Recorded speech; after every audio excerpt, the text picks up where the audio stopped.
It means on the day of judgment there will be a scale جہاں نامہ اعمال تولے جائیں گے اور نیکیاں جس کی زیادہ ہو جائے گا جنت میں، جس کی گناہ زیادہ ہو جائے گا جہنم۔ یہ قرآن کا فیصلہ ہے۔ Now a question for all of you، سچے دل سے اپنے آپ سے پوچھیں کہ ہم نے اب تک جو زندگی گزاری ہے نیکیاں زیادہ ہیں یا گناہ زیادہ ہے؟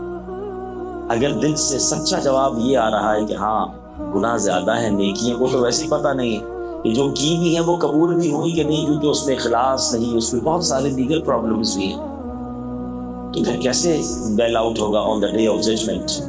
حدیثوں میں یہاں تک آتا ہے کہ ایک نیکی کسی بندے کی کم پڑ جائے گی اور وہ اپنے دوستوں کے پاس جائے گا، اپنے ماں باپ کے پاس جائے گا، but nobody will help him on the day of judgment، کیونکہ نفسی کا دور ہوگا۔ everybody they have own burden، ان کے اوپر اپنا بوجھ ہوگا، کوئی مدد نہیں کرے گا، تو وہاں میں کس سے مدد لوں گا؟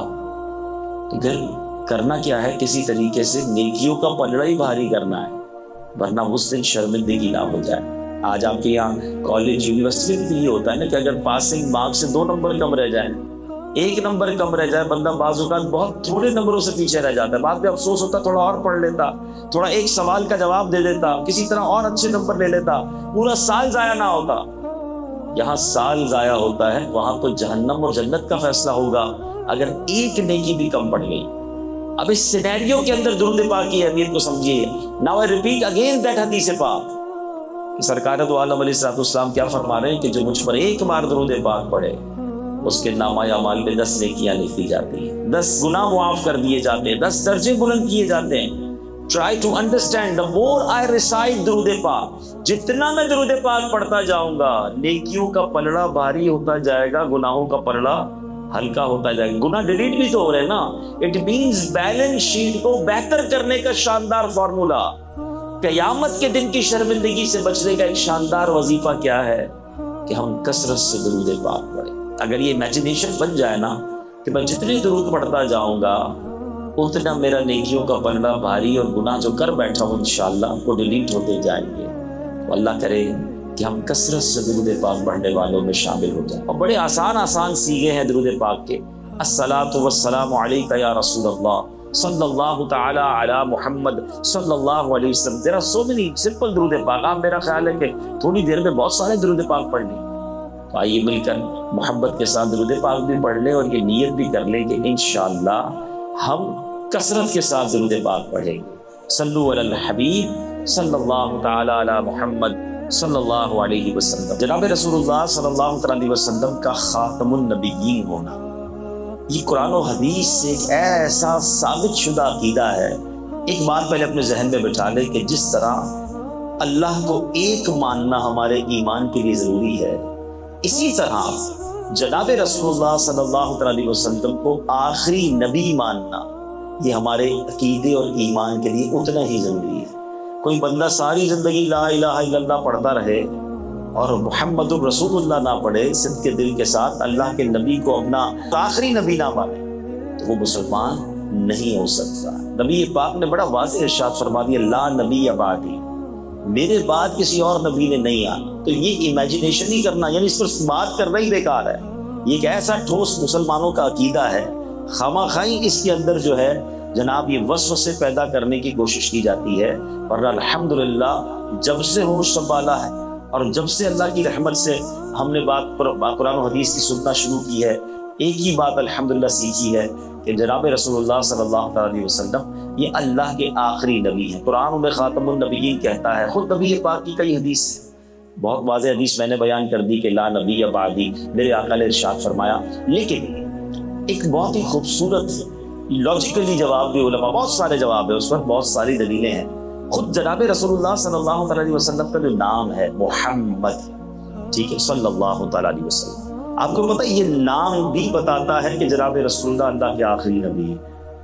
ہاں اس ویسے تو نام ہی بڑا پیارا ہے، ہم محمد علیہ السلام نام لیں اس سے پہلے کہ ہم اپنے لبوں کو چومیں، آنکھوں سے لگائیں، آپ کا نام لیتے ہوئے ہونٹ خود ہی ایک دوسرے کو چوم لیتے ہیں۔ کہیے محمد، سبحان اللہ، ہمارے ہونٹوں نے خود ہی چوم لیا ایک دوسرے کو۔ ایسا پیارا نام اللہ نے اپنے نبی کو عطا فرمایا۔ کیا آپ کو معلوم ہے کہ کم و بیش 1,24,000 پیغمبر تشریف لائے دنیا میں، کسی کا نام محمد نہیں تھا۔ ہے۔ اور محمد کا معنی کیا ہے؟ جس کی سب سے زیادہ تعریف کی جائے۔ آپ دیکھیں ایسا ہی رب نے بنایا کہ کائنات میں جب سے دنیا بنی اور جب تک باقی ہے، بلکہ قیامت کے دن بھی سب سے زیادہ تعریف جس شخصیت کی ہو رہی ہے وہ جناب رسول اللہ علیہ الصلوۃ والسلام ہیں۔ جہاں جہاں رب کا نام لیا جاتا ہے، چاہے اذان ہو، چاہے کلمہ ہو، یا آپ اس محفلوں کو دیکھ لیں، تلاوت ہوگی تو تناشقان رسول نبی پاک کا ذکر ضرور کریں گے۔ سب سے زیادہ دنیا میں تعریف مخلوق میں اگر کسی کی ہو رہی ہے تو وہ اللہ کے نبی علیہ السلام ہیں، اور سب سے زیادہ جو رب کی تعریف کرنے والے، حمد کرنے والے، وہ بھی ہمارے آقا علیہ الصلوۃ والسلام۔ مگر عقیدہ ختم نبوت ان کے نام سے کیسے ظاہر ہوتا ہے کہ حمد جو ہے نا وہ تمام کاموں کے بعد کی جاتی ہے۔ ہم مثال کے طور پہ کھانا کھا لیں تو کیا کہتے ہیں؟ الحمدللہ۔ یہ ہے دعا کرتے ہیں تو کیا کہتے ہیں؟ الحمدللہ۔ کسی چیز کے اختتام پر شکر ادا کیا جاتا ہے، ٹھیک ہے؟ نبی پاک سب سے آخر میں آئے اور کسی نبی کا نام محمد نہیں تھا، تو نبی پاک کا نام محمد بھی یہ بتا رہا ہے کہ یہ سب سے آخری میں آنے والے نبی ہیں، ان کے بعد کسی اور نبی نے نہیں آنا۔ میرے شیخ طریقت امیر اہل سنت، فاؤنڈر آف دعوت اسلامی، مولانا محمد الیاس عطار قادری صاحب نے ایک بڑا پیارا ہمیں کچھ نعرے عطا فرمائے، اور یہ بڑی خوبصورت انداز ہے کہ بچے بچے کی رگوں پہ میں یہ چیز کس انداز سے ڈال دی جائے کہ اس کا یہ عقیدہ مضبوط ہو جائے۔ تو میں چاہوں گا چلیں برکت کے لیے نعرے ہم بھی لگا لیتے ہیں۔ محمد مصطفیٰ، آپ نے کہنا ہے سب سے آخری نبی، محمد مصطفیٰ، احمد مجتبیٰ، آمینہ کا لاڈلا، شاہ ہر دو سرا، عقیدہ اولیاء کا ہے، عقیدہ ہے صحابہ کا، اور عقیدہ ہے ہم سب کا بھی سب سے آخری نبی۔ یہ عقیدہ خود بھی مضبوط کیجئے اور اپنے دوستوں کو، گھر والوں کو، بچوں کو بھی سکھائیں کہ انشاءاللہ اسی عقیدے پر اللہ پاک ہمیں ایمان اور عافیت کے ساتھ موت بھی نصیب فرمائے۔ میرے پیارے اسلامی بھائیو، آج چونکہ سیرت النبی علیہ الصلوۃ والسلام کے حوالے سے یہ پروگرام ہے، اور نبی پاک علیہ الصلوۃ والسلام کی شان اتنی عرفہ و اعلیٰ ہے کہ جب بھی بیان کریں عقلیں حیران ہو جاتی ہیں۔ اللہ نے ایسا باکمال اپنے نبی کو بنایا کہ جب جب جس بولنے والے کے بولنے کی کوشش کی، خطاب کرنے والے نے خطاب کی کوشش کی، لکھنے والے نے لکھنے کی کوشش کی، وہ حیران ہی نظر آیا۔ شاعر مشرق لکھتے ہیں نا، لوح بھی تو، قلم بھی تو، تیرا وجود الکتاب، گنبد آبگینہ رنگ، تیرے محیط بے حباب، عالم آب و خاک میں تیرے ظہور سے فروغ، ذرہ ریگ کو دیا تو نے طلوع آفتاب۔ ذرا اس کو سمجھیے گا، یہ فینومنا اگر آپ سمجھ گئے نا تو نبی پاک سے محبت میں بھی اضافہ ہو جائے گا، اور سرکار دو عالم علیہ الصلوۃ والسلام کا ذکر، اس طرح کی محافل منعقد کرنے کا شوق بھی اور بڑھ جائے گا۔ ذرہ ریگ کو دیا تو نے طلوع آفتاب۔ ذرہ ریگ کس کو کہتے ہیں؟ مٹی کے ایک ذرے کو، اگر مٹی کا ذرہ بھی نبی پاک سے نسبت پا جائے تو وہ طلوع آفتاب کی طرح روشن ہو جاتا ہے۔ اور اس کی کئی مثالیں موجود ہیں، میں ایک دو ایگزامپل کے ذریعے سمجھاؤں گا۔ مجھے بتائیے شہر مدینہ جب تک میرے آقا مدینے تشریف لے گئے تھے، اس کو یثرب کہا جاتا تھا، اس کو تو بلاؤں اور بیماریوں کی سرزمین کہا جاتا تھا۔ نبی کے پاک کے قدم کیا لگے، اب مدینے کے غبار میں بھی شفا ہے، وہاں سے لوگ خاک شفا لے کر آتے ہیں۔ جو بلاؤں کی سرزمین ہے اس جگہ نبی پاک تشریف لے گئے، اب اس کے غبار میں شفا ہے۔ کیوں؟ جب سے قدم لگے ہیں رسالت مآب کے، جب سے قدم لگے ہیں رسالت مآب کے، جنت بنا ہوا ہے مدینہ حضور کا، ذرہ ریگ کو دیا تم نے طلوع آفتاب۔ ایک ایسی شخصیت جو ننگی تلوار لے کر نبی پاک علیہ الصلوۃ والسلام کو معاذ اللہ شہید کرنے کے لیے تلاش کر رہے ہیں کہ میں اٹیک کروں گا اور مسلمانوں کے نبی کو شہید کر دوں گا، مگر جب اس شخصیت نے نبی پاک کا دیدار کیا، آقا علیہ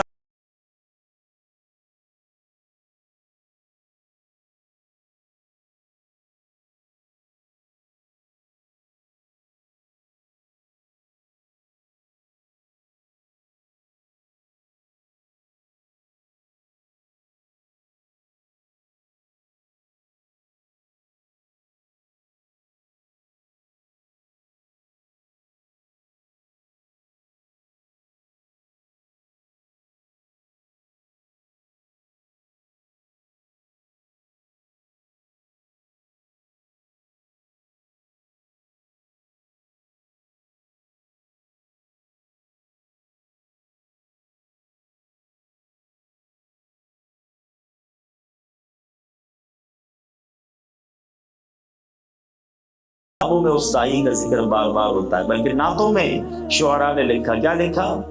یہ کہتی تھی گھر گھر میں جا کر حلیمہ، یہ کہتی تھی گھر گھر میں جا کر حلیمہ، میرے گھر میں خیر الورا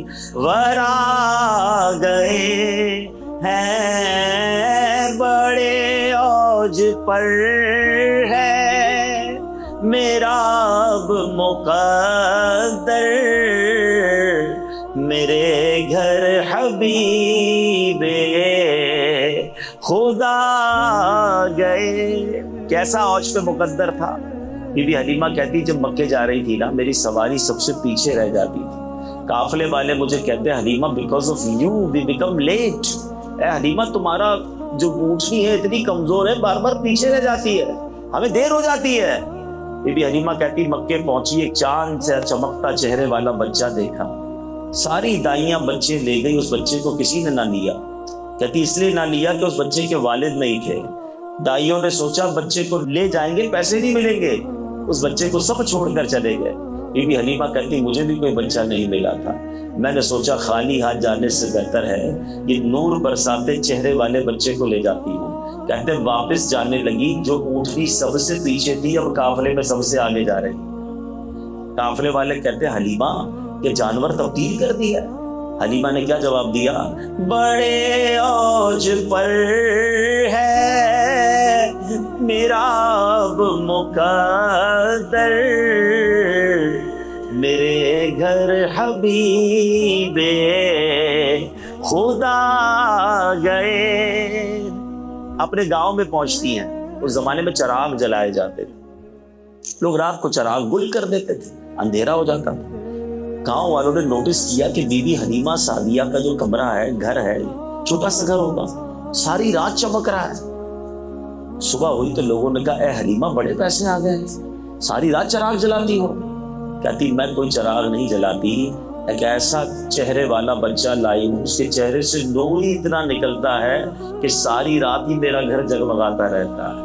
یہ ظلمت سے کہہ دو کہ ڈیرے اٹھا لے، کہ ہیں ہر طرف اب اجالے اجالے اجالے اجالے، کہا جن کو حق نے سراجم منیرا، میرے گھر وہ نور خدا گئے۔ پتہ کیا چلا؟ ذرہ ریگ کو دیا تو نے طلوع آفتاب۔ اس حلیمہ کا نام بھی روشن ہو گیا۔ بلکہ اگر آپ بھی چاہتے ہیں کہ میرا نام روشن ہو، مجھے عزتیں ملیں، تو جس نے نبی پاک کا نام لیا، جس نے سرکار دو عالم علیہ السلام کے ذکر کو بلند کیا، ان کے عشق کی بات کی، اللہ نے ان کے ناموں کو بلند کر دیا۔ آپ ہسٹری اٹھا کے دیکھ لیں، بلکہ آج بھی جو علماء کرام، جو نعت خواہ حضرات، جو منتظمین نبی پاک کے چرچے کو بلند کرنے کی کوشش کرتے ہیں نا، اللہ ان کو عزت عطا فرما دیتا ہے۔ شاعر لکھتے ہیں ان کے جو غلام ہو گئے، وقت کے امام ہو گئے، نام لیوا ان کے جو ہوئے، ان کے اونچے نام ہو گئے۔ ان کا نام لینے والا بندہ بن جائے، دنیا میں بھی برکتیں ملنی ہیں اور آخرت میں بھی عزتیں ملنی ہیں۔ آج میں ایک ایسے موضوع کی طرف آپ کی توجہ دلانا چاہتا ہوں، چونکہ بڑی تعداد میں نوجوان جمع ہیں، تو آج میں کچھ پہلے تو تعارف اللہ پاک کی رحمت کا سب سے بڑا جو مظہر ہے نا، وہ ہے جنت، اس کا کچھ انٹروڈکشن آپ کو کرانا چاہتا ہوں، اور پھر ایک کمال کی حدیث جو نوجوانوں بلکہ ہم سب سے بڑی ریلیٹ کرتی ہے، میں انشاءاللہ وہ بیان کروں گا۔ میں چاہوں گا توجہ کے ساتھ اگر آپ بیان میں شامل رہیں گے۔ جنت وہ مقام رحمت ہے جس سے رب تعالیٰ نے اپنے اطاعت گزار بندوں کے لیے تخلیق فرمایا ہے۔ جنت کا نام زبان پر آتے ہی ہمارے دل و دماغ میں ایک سرور کی کیفیت طاری ہو جاتی ہے۔ جنت کس چیز سے بنائی گئی ہے؟ جنت کا موسم کیسا ہوگا؟ جنت میں داخل ہونے والے خوش نصیبوں کو کون کون سے ریوارڈ دیے جائیں گے، میں مختصراً ایک انٹروڈکشن دیتا ہوں۔ اللہ کی رحمت کے اس عظیم مقام کے بارے میں آپ بھی امیجنیشن، اول تو اس کی امیجنیشن ہو نہیں سکتی، لیکن پھر بھی آئیے وہ ذکر سنیے۔ سیدنا ابو ہریرہ رضی اللہ تعالیٰ عنہ نے نبی پاک سے ایک بار عرض کی، ترمذی شریف کی حدیث ہے، یا رسول اللہ صلی اللہ علیہ وسلم ہمیں جنت اور اس کی تعمیر سے متعلق بتائیے، جنت کیسی ہے؟ اللہ کے حبیب علیہ السلام نے فرمایا اس کی ایک اینٹ سونے کی اور ایک چاندی کی ہے، اس کا گارا مشک کا ہے اور اس کی کنکریاں موتی اور یاقوت کی ہیں اور اس کی مٹی زعفران کی ہے۔ دنیا میں لگژری ہاؤسز کی ہم بات کرتے ہیں، انٹرنیٹ پر بہت بڑے بڑے بادشاہوں کے محل کے پکچرز موجود ہیں، مگر ایسا دنیا میں کوئی محل نہیں ہوگا کہ جس کی ایک اینٹ سونے کی، ایک چاندی کی، جس کا گارا جو ہے اللہ اکبر مشک کا ہو، جس کی مٹی زعفران کی۔ اللہ کے حبیب علیہ السلام فرماتے ہیں جنت بڑی کتنی ہے۔ اب یہ بھی انسان کے ذہن میں آ سکتا ہے کہ یار اتنے سارے لوگ ہیں دنیا میں، کتنی جگہ ہے جنت میں، ہماری اپنی آئے گی کہ نہیں؟ ہال تو بھر گیا، زمین میں بیٹھے ہیں، کھڑے ہیں، جنت میں پھر اتنے سارے جائیں گے تو ساڑھی باری آئے گی نہیں آئے گی؟ سنو میرے رب کی جنت کتنی بڑی ہے۔ اللہ کے حبیب علیہ السلام فرماتے